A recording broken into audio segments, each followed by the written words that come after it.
So today we are going to talk about the Manomaya Kosha or the mental body. First of all, Mana means mind, our thoughts, our emotions, আমাদের conscious, unconscious behaviors, everything lies under the mental body. কিন্তু mind বললে আমরা শরীরের একটা specific অংশকেই বুঝি, আমরা সেই অংশটার কথাই ভাবি। সেটাই কি সত্যি? মনোমায়া কোষা কি শুধু ওইটুকুর মধ্যেই আবদ্ধ? আলোচনা করি।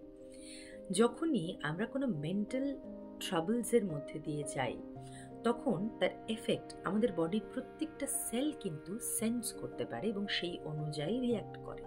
সিমিলারলি আমাদের বডি যখন কোনো ট্রাবলের মধ্যে দিয়ে যায়, তার এফেক্ট কিন্তু আমাদের মাইন্ড সেন্স করতে পারে।